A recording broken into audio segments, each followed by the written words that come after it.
आत्मा और परमात्मा का मिलन संजोग डे 108। समूह की इस दिव्य शक्ति को नमन प्रणाम। भावनाओं के रूप से जो जप इस स्वाध्याय के समय चलता है, उस जप को नमन प्रणाम। परम पूज्य गुरुदेव वंदे मां, जो प्रेम के सागर में दिव्य गोते लगवा रहे हैं, अपने हर रूप स्वरूप से हमारे साथ है, हमें भयमुक्त बनाकर कल्प वृक्ष की ओर ले आए, उस गुरु सत्ता को नमन प्रणाम। आइए मानसिक जप करते हुए भावनाओं के साथ इस कल्प वृक्ष को और गहराई से अनुभव करें। हमारे हृदय में कल्प वृक्ष स्थापित हो चुका है। परम पूज्य गुरुदेव वंद्यमान ने पिछले स्वाध्याय में बता दिया कि पृथ्वी का कल्प वृक्ष अध्यात्म है। अध्यात्म मतलब आत्मा के निकट आना, और जो जितना अपनी आत्मा के निकट आएगा, जो जितना उस प्रकाश के निकट आ जाएगा, उसका जीवन उतना ही सहज हो जाएगा। और इस कल्प वृक्ष के लिए करना क्या है, वो गुरुदेव अपने हर स्वाध्याय में बताते हैं कि हमको हर तरह का संयम करना है, हमको प्रेम को समझना है, सेवा करनी है, सज्जनता रखनी है, सद्भावनाएं रखनी है, करुणा रखनी है, आंतरिक उत्कृष्टता रखनी है। चाहे फिर बाहर की परिस्थिति कोई भी हो, कैसी भी हो, उसकी हलचल भीतर नहीं होनी चाहिए। किसने कब कहाँ क्यों कैसे किया, इसके बारे में हमको नहीं सोचना है। हमको बस ये सोचना है कि हमने इस पल को पूरी तरह अपने गुरुदेव माँ के, ऋषियों के, संतों के वैल्यूज और प्रिंसिपल्स के अनुसार जीने का अभ्यास प्रयास किया कि नहीं किया। और निष्काम कर्म, ये गुरुदेव समझा रहे हैं। तो इदम श्री सद्गुरुवे नमः से के भाव से आगे चलते हैं। और यात्रा क्या है? अध्यात्म रूपी कल्प वृक्ष मिलेगा तो क्या होगा?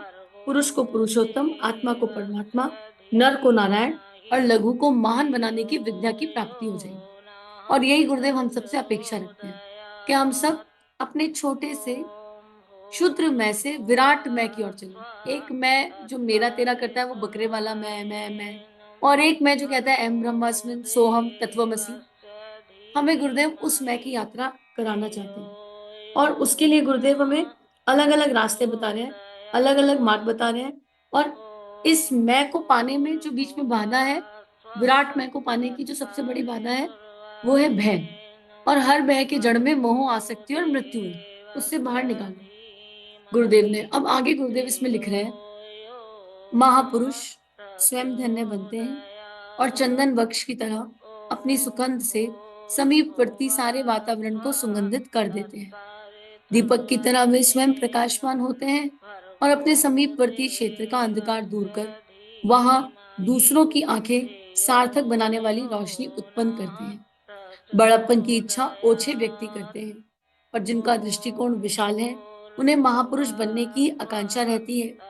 अध्यात्मवादी आस्थाएं उन्हें उस लक्ष्य तक सफलता एवं सरलता पूर्वक पहुंचा देती है। बड़प्पन अगणित उलझने लेकर आता है, किंतु महानता से सारी गुत्थियां सुलझ जाती हैं। बड़प्पन में विकृतियों की आकांक्षा पग पग पर विद्यमान है, पर महानता का पथ निर्द्वंद है। देखो गुरुदेव बड़प्पन और महानता का अंतर बता रहे हैं। गुरुदेव कह रहे हैं लोकेशना के डिफरेंस को क्लियर कर रहे हैं। एक होता है कि हमने कोई काम किया ही इसलिए कि लोग हमें सराहें, लोग हमें जाने, हमारा मान सम्मान हो, और हम महापुरुष बन जाएं, हम गुरु बन जाएं, गुरु बन के लोगों से पैर पुजाएं। एक तो नींव में ही, जड़ में ही ये बात है। और इस जड़ में ये बात के साथ हम कितना भी महान कार्य कर लें, संसार भले ही हमें पूज भी ले, और हम इसी भाव के साथ मर जाएं कि हम बड़े दिव्य हैं, साधु हैं, संत हैं, कुछ भी। लेकिन मृत्यु के बाद जब उस ईश्वर से आमना सामना होगा, तो वो तो सारा सत्य जान रहा है ना, वो तो सब जानता है। इसलिए गुरुदेव यहाँ बड़प्पन की बात नहीं कर रहे हैं। गुरुदेव लोकेशना को और इस यात्रा को डिफरेंशिएट कर रहे हैं। हमें वो फूल बनना है जो अपने गुरु के बताए अनुसार चलता रहे, और खिल गया तो बहुत बढ़िया, और खिला और उसमें खुशबू आई और उस खुशबू से लोगों का लाभ हो गया तो और भी बहुत बढ़िया। पर ये गुरु डिसाइड करेगा कि फूल खुशबू वाला होगा कि खुशबू वाला नहीं होगा। ये गुरु का निर्णय होगा, हमको बस उनका कहना मानना है। अब हर फूल की खुशबू एक सी तो नहीं होती, तो ये गुरु डिसाइड करेगा। कुछ फूलों की खुशबू ऐसी है कि लॉन्ग बिल्कुल दूर दूर तक चली जाती है, कुछ ऐसी है कि बिल्कुल नाक के पास लाओ तभी खुशबू आती है। तो ये भी गुरु ही डिसाइड करेगा कि किस फूल में कितनी खुशबू होनी चाहिए। हमारा जो उद्देश्य है एज अ शिष्य, हमारा जो उद्देश्य है एज अ संतान, गुरु के बच्चों के रूप में, वो बस इतना है कि गुरु जो कह रहा है वो करते चले और अपनी आत्मा को प्रकाशित करते चले। अब अगर वो प्रकाश फैल गया और उससे औरों को भी लाभ हो गया, तो ये गुरु की लीला है, गुरु की इच्छा है कि उन्होंने आपकी देह को यंत्र बनाया, उन्होंने आपकी देह को इस कार्य के लिए चुना। तो काम तो देह से गुरु ही कर रहे हैं, तो किस बात का अहम करेंगे? लोकेशना किस बात की करने की आवश्यकता है? लोकेशना केवल देह को होगी जो ये कहेगा ये सब मैंने किया, हम करता है। लोकेशना का भाव तभी आता है जब कर्ता भाव आ जाता है। और गुरुदेव हमें महानता की यात्रा पर ले जा रहे हैं, महान पुरुष बनने की यात्रा पर ले जा रहे हैं। जो महान है वो विराट हो गया और उस विराट से एक हो गया, उसको पता ही नहीं फिर कि उसकी देह से कब क्या कैसा घटित हुआ। तो गुरुदेव कह रहे हैं कि जो महापुरुष है, जो जो जिसका दृष्टिकोण विशाल हो गया, वो महापुरुष बनने की आकांक्षा रखता है और वहां पर वो हीन भावना भी नहीं आती। अरे हमको क्या जरूरत है महान बनने की, हमको महापुरुष बनने की क्या जरूरत है, हम गुरुदेव जैसे कैसे हो सकते हैं, हम साधु संतों जैसे कैसे हो सकते हैं, हमारे लिए संभव नहीं। वहां पर ये हीन भावना भी नहीं आती। ये हीन भावना, अपने आप को कम जानना, ये भी तो अपना शूद्र मैं है, ये भी तो ईगो है। ये दूसरे तरीके से रिफ्लेक्ट हो गई। अपने अंदर कमियां खोजते जा रहे हैं, अपने आप को मूढ़मती बता रहे हैं, अपने आप को दीनहीन बता रहे हैं, तब भी तो अपने आप को ही कुछ बता रहे हैं। इस अपने आप से मुक्त होना है। जो अपने आप को महान बताए या मूढ़मती बताए, हम दोनों में से कुछ भी नहीं है। हम ना महान है ना मूढ़मती हैं, हम ना समझदार है ना मूर्ख हैं, हम कुछ भी नहीं है। हम अपने आप को जब तक कुछ मान रहे हैं तब तक ही गाड़ी गड़बड़ है। हम अपने आप को कुछ ना माने, और मानना है तो बस गुरु का बच्चा मान ले, गुरु की संतान मान ले, एक शिष्य मान ले। इसके अलावा कुछ मानने योग्य नहीं है। फिर जब शिष्य मानेंगे तो शिष्य का एकमात्र धर्म क्या है? जो गुरु कहे उसे करने का अभ्यास करा। गुरु की बताई प्रिंसिपल्स और वैल्यू को जीने का, फॉलो नहीं करना है, केवल फॉलो नहीं करना, लाइक सब्सक्राइब फॉलो ना, जीने का, आत्मा में जीने का अभ्यास प्रयास, वो करने की आवश्यकता है। तो गुरुदेव उस गुत्थी को सुलझा रहे हैं कि हम लोग इन्फ्लुएंस भी हो जाते हैं बड़प्पन से। हम किसी को देख लें, किसी ने इतना कुंडा यज्ञ करा दिया, वो इतनी बड़ी ऊंची पोस्ट पर बैठा है, हम लोगों की पोस्ट से, उनके अकाउंट बैलेंस से, उनके रुतबे से इन्फ्लुएंस हो जाते हैं। हमको आवश्यकता नहीं है इन्फ्लुएंस होने की, क्योंकि हमको तो सभी का सम्मान करना है ना। या हम अकाउंट बैलेंस देखकर, पदवी देखकर सम्मान और प्रेम करेंगे? गुरु हमें जिस यात्रा पर ले जा रहा है वहां सब बराबर हैं, सब इक्वल हैं। तो हमें किसी के गुणों को देखकर उनसे प्रेम मान सम्मान होना चाहिए, और किसी के अवगुण देखकर भी प्रेम कम नहीं होना चाहिए। उसके अवगुण को एक तरफ करो, मानव तो वो भी दिव्य है। गुरुदेव हमें प्रेम की उस दिव्यता तक ले जा रहे हैं। अभी कल या परसों जब बात आई टाटा बिरला अंबानी की, तो बाद में सत्संग हुआ तो ये समझ में आया कि टाटा बिरला अंबानी एक उपाधि बन गए। एक उपाधि है कि जिन्होंने श्री का बहुत अर्जन कर लिया, उन्हें टाटा बिरला अंबानी कह देते हैं। माँ बाप अपने बच्चों से क्या कहते हैं? टाटा बिरला अंबानी बनना है। ये एक उपाधि हो गई, जैसे वशिष्ठ एक उपाधि है ना, कि इतने पर्टिकुलर करोड़ मंत्र जप करने से वशिष्ठ उपाधि मिल जाती है। ऐसे ही उन लोगों ने वो मुकाम हासिल किया, उन्होंने अपने कठिन परिश्रम से वो वो ऊंचाई हासिल की कि आज अगर माँ बाप को श्री बतानी हो, उसे हम पैसे भाव में भले ही देख लें, तो हम कहते हैं टाटा बिरला अंबानी बनोगे क्या? तो वो एक उपाधि जैसा हो गया कहीं ना कहीं। तो गुरुदेव हमें कह रहे हैं सबसे सम प्रेम, संत वही है जो सबसे समान प्रेम करे। संत वही है जो रुतबे के, पैसे के, पोजीशन के हिसाब से मन की भावनाएं ना बदले। तो गुरुदेव कह रहे हैं बड़प्पन में विकृतियों की आकांक्षा पग पग पर विद्यमान है, पर महानता में कोई द्वंद ही नहीं, क्योंकि महानता के मूल में प्रेम छुपा है। इसी से दूरदर्शी लोग बड़प्पन को तिलांजलि देकर महानता का अवलंबन लेते हैं। बड़प्पन मतलब अहम को, अपने होने को, स्वयं को पूरी तरह तिलांजलि देना और महानता का अवलंबन लेना, और मनुष्य जीवन की सार्थकता का पूर्ण आनंद उठाते हैं। आध्यात्मी जीवन लक्ष्य की पूर्ति का एकमात्र आधार है। जिसने इसे प्राप्त कर लिया वह ब्रह्मा और अंतरंग जीवन में, वह बाह्य और अंतरंग जीवन में सुख शांति से ओतप्रोत होने का सौभाग्य प्राप्त करने में सफल हो सका। जिसने अध्यात्म के अंतिम लक्ष्य को पा लिया, उसे क्यों सफलता है, उसे क्यों एक संतोष है, अंदर भी और बाहर भी? क्योंकि उसकी कोई चाह ही नहीं रही ना, कोई इच्छा ही नहीं रही। अब जिसके पास कोई इच्छा नहीं होगी उसे संतोष तो हो गई ना। और फिर उसको कोई डिटैचमेंट या अटैचमेंट भी नहीं है। वो नहीं करना और करना से बाहर आ गया, जो है उसे इस्तेमाल कर लिया, मजे से इस्तेमाल किया, विदाउट अटैचमेंट। अगर आज गुरुदेव ने राजपाट दे दिया तो राजपाट जी लिया, कल को गुरुदेव ने कहा सड़क के कोने पर भिखारी बन के बैठ जाओ, तो उसमें भी आनंद है, मनवा मस्त फकीर। तो इसलिए वो सुख है, बाह्य भी और आंतरिक भी। ये सुख कब होता? हम अपने जीवन को देख लें, हमारे सुख में बाधा कब आती है? जब कभी भी हमारे मन का नहीं होता। चाहे हमारी कोई आध्यात्मिक इच्छा अधूरी रह जाए, कोई संसारिक इच्छा। हमको इतना जप करना था, नहीं हुआ, हो गया सुख दुख। हमको इतना अनुष्ठान करना था, नहीं हुआ, हो गया सुख दुख। अरे हमको उस पार्टी में जाना था तो ये कपड़े खरीदने थे, हम इसकी जगह कुछ और खरीद लिए, हो गया सुख दुख। सामने वाले ने हमारे मन का नहीं किया, हो गया सुख दुख। अरे हमने इस यज्ञ को इस तरह प्लान किया था पर सामने वाले ने इस यज्ञ को वैसे कर दिया, हो गया सुख दुख। हमारी ही प्लानिंग क्यों चलेगी?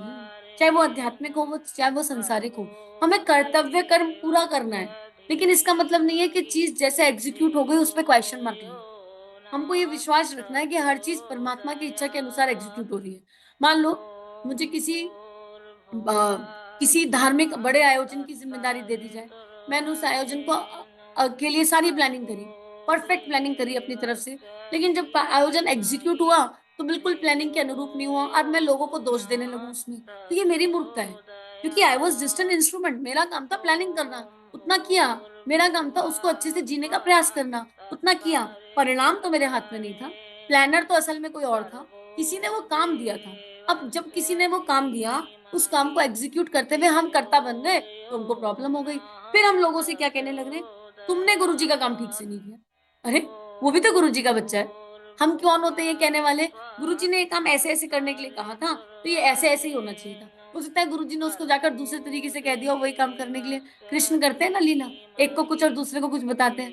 ये छलिया का गेम है, नहीं तो कैसे अहंकार टकराएंगे और अहंकार दिखेगा कैसे? तो हमको केवल अपने भीतर झांक कर देखना है कि हमारी मनस्थिति स्थिर है। हमें अपने गुरु के चरणों में जाकर जब गुरु कॉपी जांचे, क्या बेटा ये काम दिया था ठीक से किया? हाँ गुरु जी, अपने एंड पर जो अपनी औकात बिसात तुमने दी उस पर पूर्ण अभ्यास प्रयास किया, और तुमने कहा निष्काम कर्म करो, परिणाम पे मत जाओ, परिणाम की फिक्र मत करो। तो परिणाम तो आप ही थे ना गुरु जी, तो ये परिणाम जो आ रहा है ये आप ही, तो हम क्या करें? हमको ना किसी से मनमुटाव होना चाहिए, ना मतभेद होना चाहिए, ना मनभेद होना चाहिए। हम सामूहिकता की ऊर्जा में चलते हैं तो ये मनभेद और मतभेद बहुत हो जाते हैं, क्योंकि काम हमारे अनुरूप नहीं हुआ, पर काम तो सारा ही ईश्वर के अनुरूप होना था ना। सब कुछ वैसे ही होना था। क्या कृष्ण दुर्योधन को प्रेम नहीं करते? करते हैं भाई, उतना ही प्रेम करते हैं जितना बाकियों को करते हैं, बराबर प्रेम करते हैं। लेकिन जिसकी जो भूमिका है वो भूमिका वो बेस्टेस्ट निभा ले। तो दुर्योधन को भूमिका ये मिली थी कि लोगों को एग्जाम्पल सेट करके बता कि मैं जानता हूँ धर्म क्या है, मेरी प्रवृत्ति नहीं। तो क्योंकि दुर्योधन है तभी तो हमको पता है ऐसा नहीं करना है। अगर कोई दुर्योधन होता ही नहीं तो हमको पता कैसे चलता क्या ना करने योग्य है? अरे इस संसार में ऐसे भी लोग तो होंगे जो हमें ये सिखाएंगे कि क्या ना करने योग्य है, सब कुछ खुद ही करके सीखेंगे, तो कैसे बात बनेगी? तो इस संसार में जितने भी लोग ऐसे हैं जिन्होंने हमें ये सिखाया, जिन्होंने वो किया जो नहीं करना चाहिए था, तो एग्जैक्टली उन्होंने वो भूमिका निभाई, और हमको पता चल गया उनको देखकर कि भैया ये कभी नहीं करना है, ये ना करने योग्य है। लेकिन वो एग्जाम्पल ही ना होता तो क्या करते हम? चुनाव हमारा है। इस दुनिया में सतोगुण भी है, रजोगुण भी है, तमोगुण भी है, और इस दुनिया में संत भी है, ऋषि भी है। भगवान मीरा के माध्यम से, मीरा के रास्ते पर चल के भी प्राप्त हो सकते हैं। माँ मीरा ने भगवान को प्राप्त किया, नरसिंह मेहता के सूर कबीर तुलसी के रास्ते पर भी, और भगवान रावण को भी मिले और कंस को भी मिले। तो भगवान किसी भी रास्ते पर चलकर प्राप्त हो सकते हैं। ये विवेक हमारे पास है, और हमारे पास परम पूज्य गुरुदेव है, वंदे माँ है, गायत्री मंत्र है, तो हमारा रास्ता क्लियर है। हम चाहे भी ना तो तमोगुण पे उस स्तर पर नहीं पहुंच सकते जिस स्तर पर रावण और कंस पहुंच गए। पहुंचकर दिखाओ कि लोग याद रखें। हम बदतमीजियों को भी उस स्तर पर कर नहीं पाएंगे, हमारी औकात ही नहीं है। तो फिर हमें उस रास्ते चलना क्यों है जिसका टॉपेस्ट नहीं पा सकते, है ना? और रजोगुण में जब बीच में रह जाए, आधा इधर आधा उधर, तो ऐसे ही आए ऐसे मर जाएंगे। कम से कम संत के रास्ते पर, ऋषि के रास्ते पर चलें। भक्ति ज्ञान को एक पथ तो चुने, प्रेम योग पहुंच ही जाएगा किसी जन्म। तो ये महानता का जो पथ है जो गुरुदेव हमें देना चाहते हैं, ये मिल ही जाएगा। क्योंकि अध्यात्म का पूर्ण लक्ष्य इसी आधार पर है जहां शांति रहे, कुछ भी हो जाए, अपना हर कर्तव्य कर्म करें, पर थॉटलेस, एकदम स्थिर और शांत। और जो हो रहा है होने दो, होने दो, होने दो। आनंद हिले ही ना अंदर से, कुछ भी हो जाए, हमारी आनंद परमानंद की अवस्था हिले ना। लेकिन इसका मतलब ये नहीं कि करुणा संवेदना सूझ जाए, अपने आनंद में खो गए, बाकी दुनिया जाए भाड़ में। नहीं, ये नहीं होना चाहिए। ये हो जाता तो हमें गुरुजी न मिलते, क्योंकि गुरुजी को आनंद परमानंद बहुत पहले प्राप्त हो गया था। लेकिन गुरुजी के आंसू हमारे लिए गिरते रहे, और इसलिए लेखनी चली। अब गुरुदेव लिखते हैं, भारत की एकमात्र विशालता एवं संपदा उसकी अध्यात्मवादी आस्था ही रही। इसी से उसे पृथ्वी का स्वर्ग और देवताओं का निवास स्थल कहलाने का सौभाग्य प्रदान किया। और समस्त संसार ने, संसार के सामने हर क्षेत्र में, हर दृष्टि से सम्मानित अग्रणी भारत बना रहा। जहां आंतरिक उत्कृष्टता होगी, वहां बाह्य सामर्थ्य एवं समृद्धि की कमी रह ही नहीं सकती। यही विशेषताएं हमें समस्त विश्व का मार्गदर्शन करने एवं विविध अनुदान योग्य दे सकने योग्य के दे सकने के योग्य बनाए रह सकती हैं। अपनी इस विशेषता को खोया तो मणिहीन सर्प की तरह खोखले हो गए। अब गुरुदेव ने भारत का एक दिव्य तत्व दर्शन दिया कि भारत क्यों सोने की चिड़िया था, भारत क्यों विश्व गुरु था, भारत इतना ऊंचा क्यों था। इसलिए नहीं कि भारत के पास बहुत ज्ञान था। भारत का ज्ञान जहां से जन्मा था, वो जो विचारधारा थी, वो आस्था थी, अध्यात्मवादी आस्था। भारत के जो लोग थे, जो भारत में रहने वाले लोग थे, मैक्सिमम तो ऋषि और मुनि थे भारत भूमि में। उस समय पर केवल ऋषि और मुनियों का बोलबाला था। ऋषि जीवन मतलब डिसिप्लिन, और संत हृदय मतलब करुणा संवेदना से भरा हुआ, और मुनि मतलब जो तपस्यारत है हमेशा हमेशा। तो भारत उन लोगों से भरा हुआ था जिनकी आंतरिक प्रतिभा, जिनकी आंतरिक सामर्थ्य बहुत उच्च स्तर की थी, क्योंकि वो देह में होकर भी देह भाव से जीवन नहीं जीते थे। और वो हमेशा भारत का एक एक ऋषि की, एक एक संत की एक एक प्रार्थना केवल भारत के हित के लिए होती थी, भारत के लिए, के कल्याण के लिए होती थी। शायद ही कभी ऋषि या संत ने अपने लिए कुछ मांगा होगा भारत भूमि में। और ये विचारधारा कब कलुषित हुई? जब लोगों ने अपने लिए मांगना शुरू कर दिया, जब हमारे अंदर का वो ऋषि और संत वो खत्म हो गया, वो मर गया, वहां गड़बड़ होने लगी। जब जाति पाति आ गई, ऊंच नीच आ गई, वहां पर गड़बड़ हुई। हम लोग आज भी प्रार्थना करते हैं, तो चाहे ना चाहे कहीं ना कहीं देश के हित को भूलकर, अखंड भारत की बात को भूलकर, विश्व कल्याण की बात को भूलकर अपने सुख दुख के लिए मांगने लग जाते हैं। जरा सा कोई परिस्थिति आए, जरा सा कुछ ऊपर नीचे हो, तो हे भगवान शक्ति दो, शक्ति दो, शक्ति दो, सहने की शक्ति दो, सहने की शक्ति दो, सहने की शक्ति दो। अरे ये भी तो अपने लिए ही मांग रहे हैं। भगवान को दिख नहीं रहा कि तुम्हें सहने की शक्ति चाहिए? भगवान को सब दिख रहा है, लेकिन फिर भी हमारी सारी प्रार्थनाएं उस पल सहने की शक्ति के लिए तरफ चले जाती हैं। भगवान नहीं हो रहा, पर चलो ठीक है, कम से कम उचित चीज तो मांग रहे हैं। कम से कम किसी दूसरे का मुंह तोड़ दो, ऐसी बात तो नहीं भगवान से कर रहे, ओछी बातें तो भगवान से नहीं कर रहे हैं। कम से कम हमें ठीक कर दो से बाहर आए। कि प्रार्थना ये नहीं कर रहे कि हमको ठीक कर दो पर्टिकुलर डेट तक, उससे बाहर आए। कम से कम शक्ति की प्रार्थना तक आए। अल्टीमेटली ये भी मांगने से बाहर आना पड़ेगा। भगवान को पता है जो भी आया उनका दिया हुआ है, तो वो शक्ति बनकर अपने आप प्रवेश कर जाएंगे भीतर। लेकिन हम बस सुकून में रहें, आनंद में रहें, और विराटता की ओर सोचें। ठाकुर से कहा कि अपने गले के कैंसर को ठीक करवा लो, भगवान से कह दो, माँ काली बात करती है तुमसे। ठाकुर ने इतना उत्तर दिया कि माँ काली को दिख नहीं रहा मुझे क्या हुआ है, मैं यही मांगने के लिए रह गया कि माँ मेरा कैंसर ठीक कर दो, मुझे दिक्कत कहाँ हो रही है इसमें। तो इतने ऊंचे ऊंचे एग्जाम्पल्स हमारे सामने गुरुदेव माँ ने रख दिए, महापुरुषों ने रख दिए। तो भारत के अगर खोए हुए गौरव को लाना है, तो हमारे भीतर वो भारतीय नागरिक जीवंत होने की आवश्यकता है।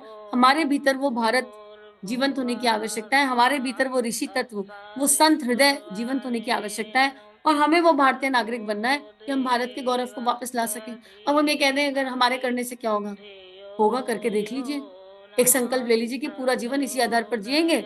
मृत्यु से पहले समझ में आ जाएगा कि हमारे करने से क्या हुआ। क्योंकि यकीन मानो जो इस विचारधारा से चलेगा वो करेगा नहीं। अगर परम पूज्य गुरुदेव भी ये कह देते हैं, अरे सतयुग की वापसी में इतनी बड़ी अफर्मेशन कैसे दे दूं, लेकिन उन्होंने क्या कहा, दादा गुरुदेव कह रहे हैं तो मुझे देनी है। और हम लोग सब मानते हैं ना सतयुग वापस आएगा। परम पूज्य गुरुदेव की एक एक अफर्मेशन हमारे लिए जीवंत है, सत्य है। क्यों? वो एक अफर्मेशन ही थी जो एक इंसान ने उठाई थी। एक इंसान जो राम बन के जो जन्मा, माता पिता ने नाम राम लग दिया, उसने गायत्री साधना करी और अफर्मेशन दे दी। और आज सारा युग उस अफर्मेशन को गा रहा है, क्योंकि उनकी अफर्मेशन में बल था, उस अफर्मेशन में गुरु का दिया हुआ संबल था। उन्होंने अपने गुरु का कहना माना, एक दैवीय जीवन जिया, एक तपस्वी का जीवन जिया, एक ऋषि का जीवन जिया, एक संत का जीवन जिया, अपने जीवन को पूर्ण लेबोरेटरी बना दिया। तो हमसे जो गुरु कह रहे हैं हम वो नहीं कर सकते क्या? तो हम लोग केवल नारा ना गाएं, ये आत्मनिर्माण समाज की सबसे बड़ी सेवा है। हम ये नारा ना गाएं, अब हमको बनना है, हमको करना है आत्मनिर्माण। उस स्तर तक करना है कि हम अपना दीपक आज बन जाए। एक बार बनकर तो देखो, एक बार कर कर तो देखो, फिर अपने आप क्या होगा वो पता भी नहीं चलेगा, और चीजें होती चली जाएंगी, हमें आइडिया नहीं लगेगा। और अगर आइडिया लगने लगे तो समझ लो रीस्टार्ट। जहां लगे कि हमने कुछ कर लिया, उसी समय रीस्टार्ट कर देना। अरे ये किसे पता चला कि हमने कुछ कर लिया, उसी समय, क्योंकि वही फिर बड़प्पन हो जाएगा। एकदम कॉन्शियसनेस महानता से शिफ्ट होकर बड़प्पन पर चली जाएगी। और गुरुदेव आज उस बड़प्पन को हमारे भीतर से निकालकर बाहर फेंकना चाहते हैं। तो अगर हम गुरु के बच्चे हैं और कुछ बहुत काम कर रहे हैं गुरु जी का, और हमारे मन में कहीं सूक्ष्मतम भी ये है कि अरे गुरु जी का तो हम इतना काम करते हैं, तो ये बड़प्पन है। इसी गुरु चरणों में आज के आज इसी पल रख देते हैं, क्योंकि हम कुछ कर ही नहीं रहे, हम आत्मनिर्माण करवा रहे हैं। गुरुदेव कुछ करवा नहीं रहे। गुरुदेव अगर हमको कोई काम भी देते हैं ना, तो यकीन मानो उसके मूल में हमारी आत्मा का निर्माण छुपा होता है। हम क्या किसी को कुछ दे सकते हैं? हम खुद ही सेटिस्फाइड नहीं हुए अपने से आज तक, तो हमारी किस क्षमता कि हम किसी को कुछ दे पाए? एक फूल खुशबू बिखेर रहा है, लेकिन उस फूल की क्षमता नहीं कि वो खुद को बचा सके। कोई भी आके 1 मिनट में उसे मसल सकता है, अगर उस दृष्टि से देखो तो। लेकिन फिर भी क्योंकि वो समर्पित है, तो लोग उसे देखते हैं और उसे कुचल नहीं सकते, क्योंकि वो समर्पित भाव से खुशबू दे रहा है। उसे पता ही नहीं कि उसकी खुशबू फैल रही है और लोगों को महका रही है, लोगों को अच्छा बना रही है या लोगों के जीवन में कोई परिवर्तन कर रही है। उसको आइडिया ही नहीं है इस बात का, और उसे इस बात का भी सुख या दुःख नहीं है कि मैं फूल भगवान के गले का हार बना कि किसी अर्थी पर चढ़ा या किसी के पैरों तले रूंध गया, उसे कोई मतलब नहीं है। जब तक जिया तब तक खूबसूरत जिया, जब चला गया तो सद्गुरु अर्पणमस्तु, जिसने जन्म दिया उस प्रकृति में विलय हो गया। तो गुरुदेव हमें उस दैवीय जीवन की ओर ले जा रहे हैं। हम अपने भीतर की कॉपी चेक कर लें कि कहाँ-कहाँ बड़प्पन आता है और महानता का जो दैवीय भाव है वो शिफ्ट हो जाता है। गुरुदेव लिखते हैं, संसार वालों ने अध्यात्म का प्रथम पाठ पढ़ा और वे संसारिक उन्नति की दिशा में बहुत आगे बढ़ गए। साहस, पुरुषार्थ, श्रम, तन्मयता, मधुरता, स्वावलंबन, नियमितता, व्यवस्था, स्वच्छता, सहयोग जैसे गुण अध्यात्म के प्रथम चरण में आते हैं। अब हम इनको नोट कर लें। प्रथम चरण में क्या आ रहा है? हमारे अंदर अपने आप को नंबर दे दे 10 में से। कौन-सा गुण हमारे पास 10 में से कितना है? फिर से रिपीट करते हैं। साहस, पुरुषार्थ, श्रम, तन्मयता, मधुरता, स्वावलंबन, नियमितता, व्यवस्था, स्वच्छता, सहयोग। अब ये प्रथम श्रेणी है, लेकिन इसको अगर देह भाव से एसोसिएट कर लिया तो गाड़ी गड़बड़ हो जाएगी। अब कहीं सोचने लगो साहस देह भाव का, लाओ किसका कत्ल करना है, अभी मर दे, अभी खून कर देते हैं। ये वाले साहस की बात नहीं कर रहे गुरुदेव। गुरुदेव उस साहस की बात कर रहे हैं जहाँ 2 सही में से एक को चुनना पड़ता है। यानी युग धर्म चुनोगे कि पत्नी धर्म चुनोगे? युग धर्म चुनोगे कि पुत्री धर्म चुनोगे, पुत्र धर्म चुनोगे? गुरुदेव आंतरिक साहस की बात कर रहे हैं। साहसी, महात्मा गांधी साहसी थे, परम पूज्य गुरुदेव साहसी थे, विवेकानंद साहसी थे।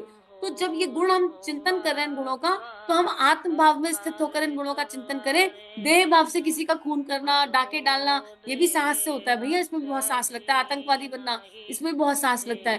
पर गुरुदेव उस साहस की बात नहीं कर रहे हैं, तो अपने आप को नंबर देते हुए ध्यान रखें। पुरुषार्थ, ऑफिस में भी बहुत पुरुषार्थ हो रहा है, बहुत स्ट्रांग पुरुषार्थ कर रहे हैं हम ऑफिस में भी, हर जगह एफर्ट डाल रहे हैं। गुरुदेव उस एफर्ट की बात नहीं कर रहे हैं, गुरुदेव उस एफर्ट की बात कर रहे हैं जब अपने भीतर के विकारों को स्वीकार कर सकें, मान अपमान से परे चल जाए, कोई कुछ भी कहे हमको अंतर ना पड़े, उसमें पुरुषार्थ लगता है, उसमें एफर्ट लगता है, अपने अंदर की मलिनता को स्वीकार करने में एफर्ट लगता है, उस पुरुषार्थ की गुरुदेव बात कर रहे हैं। श्रम, हमने कितना श्रम किया, श्रम मजदूर भी कर रहा है। गुरुदेव उस दैहिक श्रम की बात नहीं कर रहे, गुरुदेव उस मानसिक श्रम की बात कर रहे हैं कि हम नेगेटिविटी से पूरी तरह मुक्त होकर पॉजिटिविटी पे शिफ्ट हो जाएं।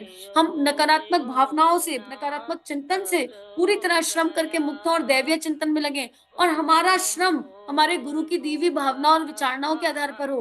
बाकी तो इस दुनिया में श्रमशील बहुत सारे हैं, हजारों लोग श्रम कर रहे हैं, श्रम करके पूरे दिन भर में श्रम करके 2 समय की रोटी नहीं कमा पा रहे। गुरुदेव उस दैहिक श्रम की बात नहीं कर रहे हैं, हालांकि वो बहुत इंपॉर्टेंट है, लेकिन उसका जन्म भीतर से होना चाहिए। तो पहले हम आत्म भाव पर इन सारे गुणों को देखेंगे, फिर इनको देह भाव में इम्प्लीमेंट करेंगे, तो जिससे हम भीतर से बाहर से भीतर की ओर जा सकें, नहीं तो यात्रा ही उल्टी पड़ जाएगी। मधुरता, मधुरता मीठा तो हम सब बोलते हैं, भीतर से कितने मधुर हैं? पता चला किसी ने ईर्ष्या रूपी सांप ने डस रखा है, लेकिन वो आंटी आगे आ जाए सामने, हाय आंटी आप तो बहुत प्यारी लग रही हो आज। अंदर अंदर सोच रहे हैं हमेशा कितना मेकअप करके घूमती रहती है, इसको कोई काम धंधा नहीं है। और अरे तो इस मधुरता का क्या करोगे जो तुमने बाहर से दिखा दी? अंदर ईर्ष्या रूपी सांप डस के बैठा हुआ है। हाँ, किसी ने नई गाड़ी ली, तुम्हारे अंदर तो ईर्ष्या बैठी हुई है, उन्होंने मिठाई दी, हाँ भाई साहब बहुत बढ़िया, बहुत बहुत बधाई। और मन ही मन सोच रहे हैं भाई अपने पैसे में आग लगा रहते हैं, पता नहीं क्या कमाते हैं, नंबर 2 की कमाई करते हैं कि नंबर 3 की कमाई करते हैं। अरे कहाँ है मधुरता? ऐसी मधुरता की बात नहीं कर रहे हैं गुरुदेव। गुरुदेव उस मधुरता की बात कर रहे हैं जो हृदय से आती है और हमेशा बनी रहती है, जो सबके लिए सद्भावना देती है। वो आवरण से कठोर हो सकती है भले ही। गुरुदेव आंतरिक मधुरता की बात कर रहे हैं। स्वावलंबन मतलब श्री की शक्ति। स्वावलंबन मतलब पैसे कमाने की दौड़ में भागना नहीं है। स्वावलंबन का यह तो बिल्कुल भी नहीं है हाय पैसा करते रहें। जितना आए सुकून से आए। जब आप किसी को श्री दें तो आप हैप्पी फीलिंग से दें, और कोई आपको श्री दे तो उसमें आशीर्वाद छुपाओ, प्रेम छुपाओ, हैप्पी फीलिंग छुपियो। मतलब हम जब शांति कुंज जाते हैं, किसी आश्रमों में जाते हैं और अपनी मर्जी से डोनेट करके आते हैं, वहां कुछ मांगा नहीं जाता। हम कितने भाव विभोर होकर डोनेट करते हैं, विचार करके देखो, वो श्री है। और जब हमको किसी ने ठग लिया, सब्जी मान लो किसी से आम लेकर आए और मार्केट में आम है 150 रुपए किलो, और आपको उसने दे दिया 200 रुपए किलो, और आपको बाद में पता चला हाय राम, तो आपके मुंह से क्या आएगा, हाय राम, कल मुआ 50 रुपए ज्यादा ले गया, ये श्री नहीं थी, फिर ये तो पैसे का आदान प्रदान हो गया। तो हम जो भी स्वावलंबन करें, हम जो भी कर्म करें, जो भी हमारी स्वावलंबन की शक्ति हो, वो दिव्यता की ओर हो। अभी शराब की फैक्ट्री खोल के बैठ जाऊं तो पैसा तो बहुत आएगा, आएगी श्री मेरे पास। जो लोग शराब की फैक्ट्री खोल के बैठ जाते हैं, तंबाकू की दुकान खोल के बैठ जाते हैं, गलत सिनेमा परोस रहे हैं, ये सब क्या कर रहे हैं? पैसा तो खूब कमा रहे हैं, पर मात्र पैसा कमा रहे हैं, उस पैसे में दुआएं नहीं है, यकीन मानो। उस पैसे में सद्भावना नहीं है, यकीन मानो। जो सिनेमा यूथ को बर्बाद कर रहा है, वो सिनेमा केवल अभिशाप इकट्ठा कर रहा है पैसे के मामले में। लेकिन जब माइथोलॉजिकल सीरियल बनते हैं, राधा कृष्ण के सीरियल बनते हैं, हम देख देख के आनंद विभोर हो जाते हैं। सिनेमा तो वो भी है, उसमें क्या है? उसमें भी पैसा कमा रहे हैं। कितना आशीर्वाद, कितना यार, ये कितना सुंदर बनाया इस डायरेक्टर ने, क्या ही सिनेमा है। पेंटिंग बना सकते हैं हम बहुत सुंदर, कोई कृष्ण की पेंटिंग बना रहा है और कोई स्त्रियों की पेंटिंग बना रहा है, वो भी नग्न अवस्था में। कौन सी पेंटिंग ज्यादा बेटर है भाई? ये देखना है। तो स्वावलंबन हम ऐसा करें, हमारे पास जो श्रिया है उसमें प्रेम हो, सद्भावना हो, करुणा हो, अनन्य अनंत प्रेम हो, चाहे वो कम आए चलेगा। जब श्री आती है तो अपने साथ दिव्यता लेकर आती है। ऐसी रोटी खाओ जो खा के मन आनंदित हो जाए, प्रसन्न हो जाए। तो आप जो भी काम करते हैं, आप मेडिकल स्टोर चला रहे हैं, आप डॉक्टर हैं, आप इंजीनियर हैं, आप किसी भी प्रोफेशन में हैं इस दुनिया में, उस प्रोफेशन में काम इस तरह करो, ईमानदारी से करो कि जब आपके अकाउंट में आपकी सैलरी ट्रांसफर हो या आपके बिजनेस का रिटर्न आपके पास आए, तो आपको लगे कि हाँ, ये मेहनत की कमाई है, इसमें श्री है, इसमें दिव्यता है, एक सुकून है। और एक अंश हमेशा, हमेशा एक अंश साझेदारी का ईश्वर के श्री चरणों में रखो। हालांकि तो सब कुछ ईश्वर का ही दिया हुआ है, हम उस ईश्वर के दिए हुए में उसको देकर सोचते हैं हमने दान कर लिया, पर वो बात यहाँ नहीं कर रहे हैं। पर गुरुदेव उस स्वावलंबन की शक्ति की बात कर रहे हैं। फिर उसमें कोई क्या कहता है, इसमें मत उलझने, इसमें उलझने की आवश्यकता नहीं है। अब नियमितता मतलब रेगुलरिटी, रूटीन। भाई खाने, शरीर को भूख लग रही है ना, रेगुलर है ना हम इस चीज में, तो हमको उपासना, साधना, आराधना, हर चीज में एक नियमितता लानी है। हम बहुत लंबे समय ना करें, जितना करें दिल से करें, भावना से करें। मान लो मंत्र लेखन का संकल्प ले लिया, ठीक है, तो 3 पेज, आज समय 3 पेज लिखने का है, किसी दिन 1 पेज लिखने का है, किसी दिन बिल्कुल समय नहीं है तो 5 मंत्र तो लिख ही सकते हैं। नियमितता का अर्थ है उस काम को डेली, चाहे 5 मिनट करें, बस कर ले, छोड़े ना। नियमितता। हम दैहिक जीवन में भी तो कितने रेगुलर है, ऑफिस का पंचिंग टाइम 9 बजे है तो पहुंच जाते हैं ना, अपनी फैक्ट्री खुलने का टाइम 8 बजे है तो कर ही लेते हैं ना। लेकिन हमारे यहाँ, हमारे पास आत्मा की नियमितता निभाने के लिए समय नहीं है। अगर हम स्वाध्याय करते हैं, केवल रोज 1 पेज पढ़ लो, साल में 365 पेज पढ़ोगे भाई।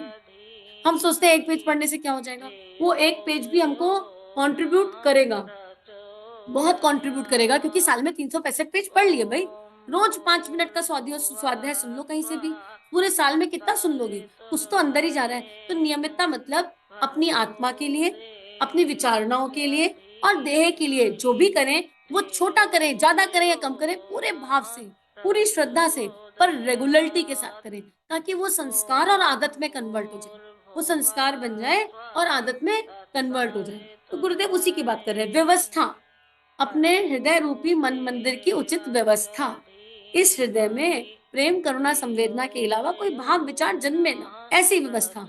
और जो हृदय ऐसा हो जाएगा, उसका आवरण अपने आप व्यवस्थित हो जाएगा, उसका सारा समय अपने आप सही हो जाएगा। समय से उठेंगे, समय से नहाएंगे, समय से डिसिप्लिन, और व्यवस्था आसपास की भी। हमारा घर साफ रहे, मंदिर साफ रहे, किचन साफ रहे, ऑफिस का स्थल साफ रहे, हर जगह उस व्यवस्था को बनाने का अभ्यास प्रयास, कि हम नीट एंड क्लीन रखें चीजों को।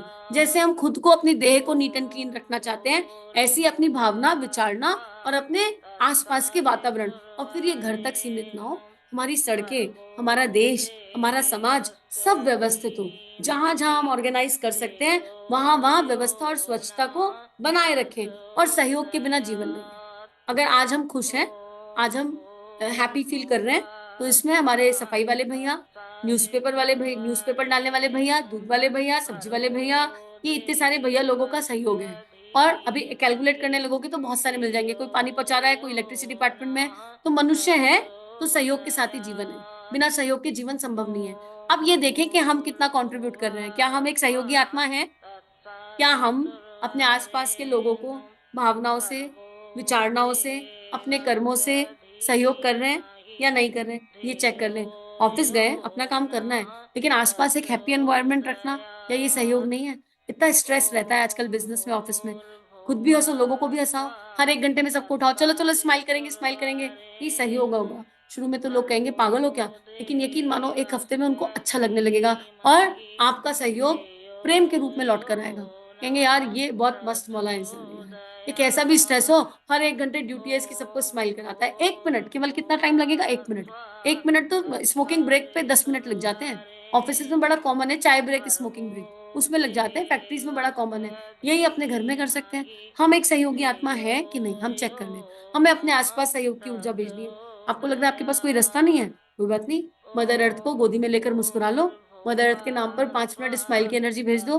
गायत्री मंत्र करके, राधा राधा करके, राम राम करके, महामृत्युंजय करके अपने सोल्जर्स के लिए एनर्जी भेज दो, विश्व कल्याण के लिए भेज दो। जब रास्ता ढूंढेंगे तो बहुत सारे मिल जाएंगे। हमारे ऊपर है। तो हम अपनी चेकलिस्ट को इस तरह बनाएं कि वो अध्यात्म की चेकलिस्ट हो, क्योंकि गुरुदेव अध्यात्म के प्रथम चरण बता रहे हैं और ये अध्यात्म के प्रथम चरण है। उसके आगे गुरुदेव लिखते हैं, इन्हें नियम की परिभाषा में अथवा 10 लक्षणों में गिना जा सकता है। पाश्चात्य देशों में उतना भर सीखा। इन्हीं गुणों से उन्हें शारीरिक, बौद्धिक, आर्थिक, संगठन की एवं वैज्ञानिक उपलब्धियों से भरपूर शक्तियां प्राप्त हो गई। गुरुदेव कह रहे हैं कि ये जो 10 लक्षण है, जिस आत्मा में ये आ गए, वो अपना और संसार का, समाज का उत्थान कर सकता है। तो हम चेक करें, अपनी कॉपी जांचें और ये तीनों शरीरों के स्तर पर होना चाहिए। अपनी कॉपी को 3 शरीर पर जाते हैं, हर हर गुण को तीनों शरीरों पर लगकर देख लें कि कौन सा कहाँ है। पता चला हम भावनाओं का श्रम करते हैं, विचारों का श्रम करते हैं, पर देह के श्रम के नाम पर जी चुरा लेते हैं, हमसे होता नहीं। तो अपनी कॉपी को तीनों स्तर पर, हर गुण को तीनों स्तर पर जांचने की आवश्यकता है। और जिसने ये कर लिया, वो देश, जिस देश के नागरिकों ने ऐसा कर लिया, वहां क्या होगा, जो देश कुछ समय पहले तक गई गुजरी स्थिति में पड़े थे, उन्होंने अध्यात्म के प्रथम चरण सद्गुणों के रूप में अपनाए और आश्चर्यजनक भौतिक उन्नति प्राप्त करने में सफल हो गए। यदि वे दूसरे चरण, उत्कृष्टता एवं आदर्शवादिता की भूमिका में प्रवेश कर सके होते, तो अध्यात्मवाद का अगला चरण भी बढ़ा सके होते, तो उनकी भी वहां वह महानता विकसित हुई होती जो कभी इस भारत भूमि के निवासी महामानवों के निरंतर में प्रस्फुटित हुई। देखो दूसरा चरण क्या है, उत्कृष्टता एवं आदर्शवादिता। अगर पहले चरण को हमने केवल देह भाव तक रखा तो हमारा अहम बहुत बढ़ जाएगा, हमें लगेगा वी आर द डूअर। पहले चरण को अगर हमने तीनों शरीरों से नापा तोला तो ऑटोमेटिकली उत्कृष्टता और आदर्शवादिता, मतलब वैल्यूज और प्रिंसिपल्स अपने आप आ जाएंगे और एक ट्रांसफॉर्मेशन होने लगेगा। अपने आप उत्कृष्ट विचार मतलब ऊंचा सोचना, ऊंची वृत्तियां, ऊंची भावनाएं, ऊंची संभावनाएं और आदर्श, एक वैल्यूज और प्रिंसिपल्स होंगे हमारे अपने। अगर पहले चरण को तीनों शरीरों से जिया, लेकिन पाश्चात्य ने जिया पर मात्र देह भाव से जिया। देह भाव से उन्होंने सब कुछ हासिल कर लिया पर दूसरे चरण में प्रवेश नहीं कर पाए और इसलिए भारत जैसा अध्यात्म नहीं आ पाए। तो हमको गुरुदेव ने आज जीवन जीने का सूत्र दिया, बहुत सुंदर। हम इन 10 गुणों पर चिंतन करें और करते जाएं, करते जाएं। कब तक, जब तक हमारी कॉपी पर हमें ग्रीन टिक ना मिले। और वो ग्रीन टिक हम खुद को कितना भी दे दें, ग्रीन टिक एक्चुअली आएगा परिस्थितियों में। जब कोई परिस्थिति आई तो इन 10 गुणों में हम कहाँ थे, हम ऊपर नीचे हुए कि नहीं हुए। लेकिन पहले सेल्फ प्रैक्टिस करना पड़ेगा, सेल्फ अभ्यास करना पड़ेगा। और जब हमें लगेगा कि हाँ ग्रीन टिक हो गया, तो गुरु चरणों में रख दो, गुरु जी हमको तो लगता है ये वाला काम हो गया, अब आप देख लो। और फिर जब गुरु जी देखेंगे तो बड़े मजेदार तरीके से देखेंगे, उनके देखने का नजरिया अलग है, वो कई कई जन्मों के हिसाब से देखते हैं। तो फिर ये यात्रा बताने वाली नहीं है, ये यात्रा एक्सपीरियंस करने वाली है, तो इसको आगे नहीं कहेंगे। पर गुरु जी के देखने का नजरिया बड़ा अलग है। हम केवल इस छोटी सी देह को जानते हैं, इस जन्म को जान रहे हैं, उसमें भी बचपन याद नहीं। अभी पूछ ले कि 10 दिन पहले क्या खाया, तो किसे याद पड़ा क्या खाया है, पता भी नहीं क्या बनाया। तो हमारी स्मृति बहुत छोटी है। पर परम पूज्य गुरुदेव की, गुरुमंडल की, ऋषि मंडल की, देव मंडल की स्मृति बहुत बड़ी है। वो हमारे अनंत जन्मों के संस्कारों को जानते हैं। तो अपनी कॉपी आप जांच के गुरु चरणों में रखना जरूर, क्योंकि जब गुरु जी देखेंगे तो बहुत मजा आएगा। और फिर वहां शुरू होगी आत्मा अध्यात्म की यात्रा। अध्यात्म की यात्रा का पहला पड़ाव फिर वही हो जाता है। तो चलो शरणागत होकर गुरुदेव से प्रार्थना करें, हे परम पूज्य, आपने हमें जो दैवीय गुण बताए, हम इन गुणों को अपनी आत्मा में आपके शरणागत होकर आपके बताए वैल्यूज और प्रिंसिपल्स के अनुसार आत्मसात कर सकें। बस यही मात्र एक प्रार्थना। इदम श्री सद्गुरुवे नमः, इदम श्री सद्गुरुवे नमः।